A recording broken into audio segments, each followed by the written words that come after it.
Vetëm një muaj pasi Drejtoria e Përgjithshme e Burgjeve refuzoi kërkesën e Durim Bamit për t'u transferuar nga ambientet e paraburgimit numër 313 në Tiranë drejt ambienteve të burgut të Fushkrujës, një ndryshim kursi ka ndodhur për këtë rast, me vendimarrjen e drejtorit të sapo emëruar të burgjeve Adriatik Kupi. Sikurse është bërë me dije më 17 prill 2026, përmes një vendimi të marrë nga drejtori i përgjithshëm i burgjeve Adriatik Kupi, është bërë transferimi Durim Bamit në burgun e Fushkrujës. Durim Bami është një emër i njohur i botës së krimit në Shqipëri.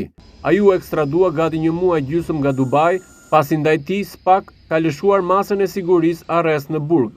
Sapo mbërriti në Shqipëri, ai u izolua në ambientet e burgut 313 në Tiranë, por një ditë më pas, përmes avokatit Ilir Murati, Durim Bami kërkoi transferimin e tij nga burgu 313 në Tiranë drejt burgut të Fushkrujës.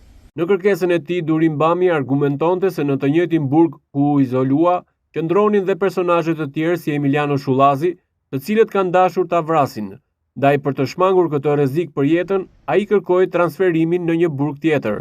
Durim Bami mbërriti në Shqipëri për shkak të një ekstradimi nga Emiratet e Bashkuara Arabe.